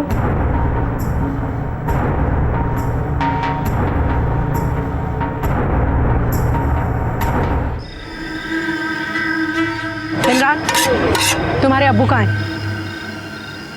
इमरान, मैं तुमसे कुछ। इमरान, 2 पाव देना।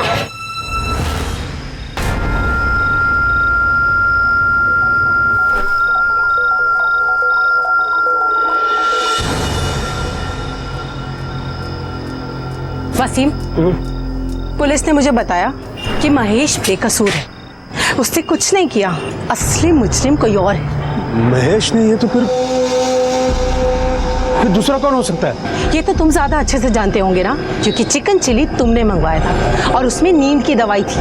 तुम कहना क्या चाहती हो? यही कि कहीं ये सब तुम्हारे इशारे पर तो नहीं हुआ? क्या पक रही हो तुम? वक्त नहीं रही हूँ वसीम, तलाक के बाद भी तुमने 2 बार मेरे साथ जबरदस्ती की, तब मैं कुछ नहीं बोली, लेकिन अब बर्दाश्त नहीं करूंगी।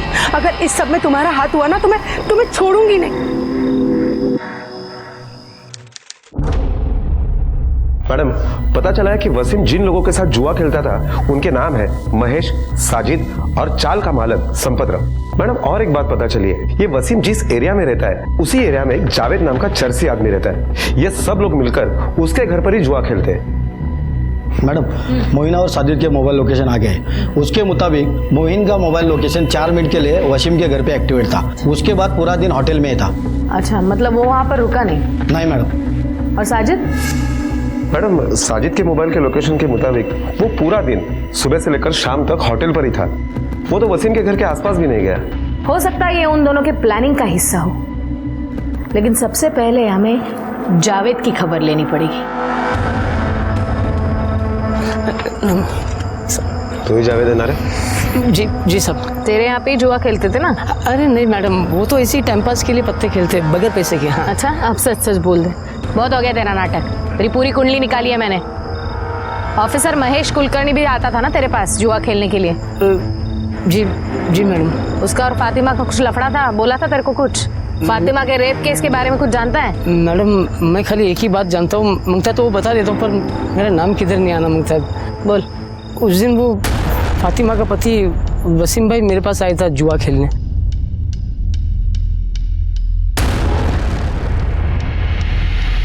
सलीम? सलीम भी जुआ खेलता है? जी। वसीम जुआ खेलता है? हाँ सर। और तुम? मुझे सब पसंद नहीं है, इसलिए कभी नहीं खेलता। सलीम ने हमें झूठ क्यों बताया कि वो जुआ नहीं खेलता? और कौन कौन था? और हमारे वो चाल का मालिक संपतराव भी था। ये लो लाओ इधर, आज अपन का दिन है भाई लोग, संभल के। ये लो, आज सबको कंगाल करके छोड़ूंगा मैं। पहले चल वसीम, देखते हैं आज कौन किसको कंगाल करता है। ये ले, सबसे बड़ा दाव, अहमद।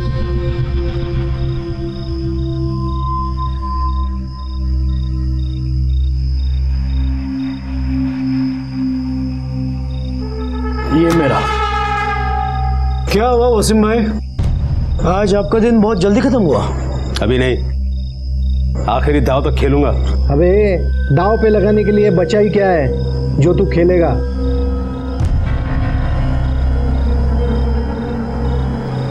अरे निकलेगा भी, देख कैसे।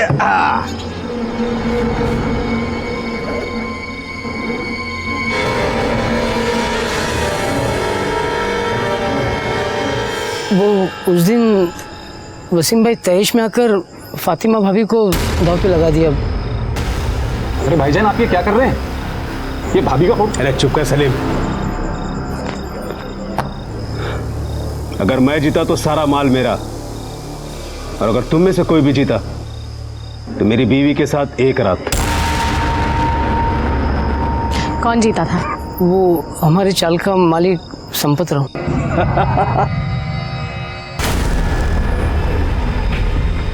3 बेगम,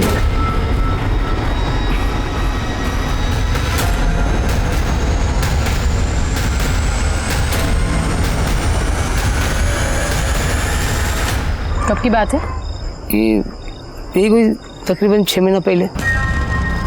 ठीक है, तू जा, कुछ लगा तो वापस बुला लेंगे। जी जी। मैडम 6 महीने पहले तो ये वसीम और फातिमा साथ में भी नहीं रहते थे, और उसके बावजूद भी वसीम ने फातिमा को दाव पे लगा दिया। एक काम करो, संपत राव को बुला लो।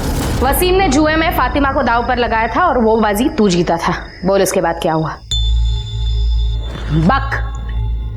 मैंने और वसीम ने एक प्लान बनाया था। बोल, कब आऊं फातिमा के साथ रात गुजारने? संपत राव, थोड़ा टाइम लगेगा। तो क्या है ना, पहले फातिमा का भरोसा जीतना पड़ेगा मुझे, वरना तुम्हें तो क्या मुझे भी घुसने नहीं देगी वो। को मजाक समझ कर रखा है? हाँ, मजाक समझ कर रखा है। नहीं मैडम, मतलब हमने दारू पी और दारू पी के ये सब किया। ये बलात्कार का प्लान बनाया। बलात्कार का कब बनाया? कैसे बनाया? और कितना बेवकूफ बनाएगा तू? 6 महीने हो गए जुए में जीते, घर कब बुलाएगा? एक काम कर, कल दोपहर को आ जा। पक्का? फातिमा कोई नाटक तो नहीं करेगी ना? तो मेडिकल वाला वो मेरा दोस्त है, उससे दवा लेके साजिद की दुकान पे भेज दूंगा। वो चिकन चिल्ली में मिला के घर भेज देगा, मैं उसको खिला दूँ। उसके बाद अगले दिन मैं वसीम के उधर गया था, लेकिन घर के अंदर नहीं गया। क्यों नहीं गया? क्योंकि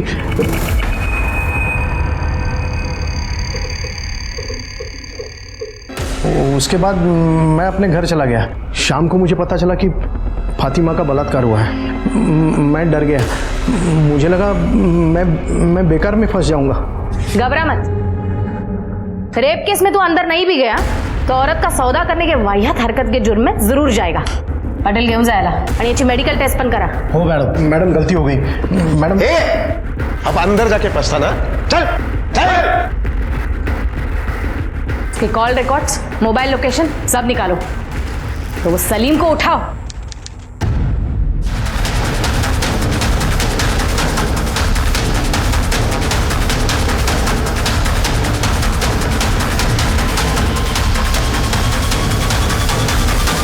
कहाँ भाग रहा था? मैं भाग नहीं रहा था मैडम, मैं तो कुछ जरूरी काम से जा रहा था। अच्छा, अब कहीं जाने की जरूरत नहीं है तुझे।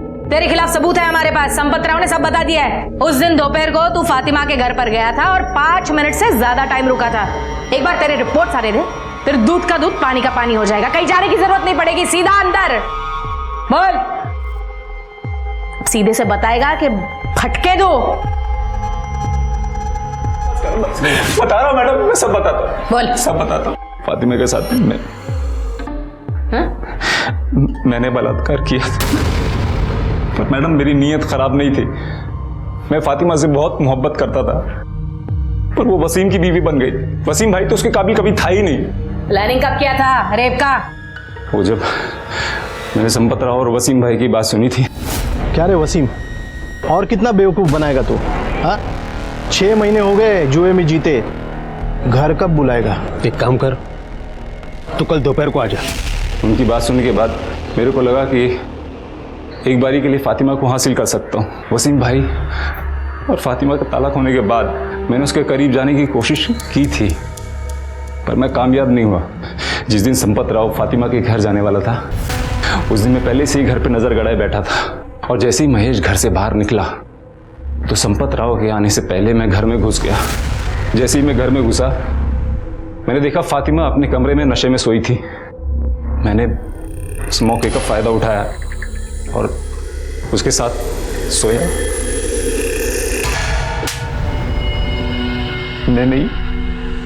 मैंने वसीम भाई को जुआरी बनाया। उसको जुआ खेलने के लिए पैसा देता था, ताकि वो शराब और जुए की लत में हमेशा उलझा रहे, और उसका स्टॉल और फातिमा को मैं हासिल कर लूं।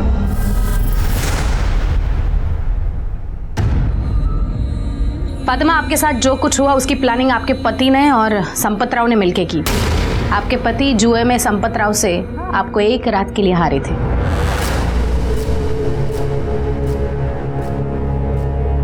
वसीम, तुमने ये क्यों किया?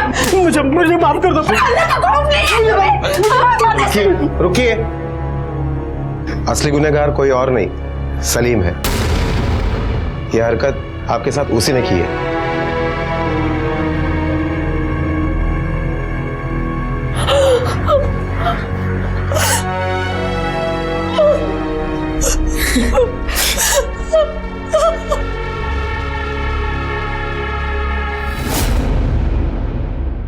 सलीम ने अपनी बुरी मंशा को मोहब्बत का नाम दिया, वो मोहब्बत जो सिर्फ शारीरिक संबंध बनाने के ख्वाब सजाती थी।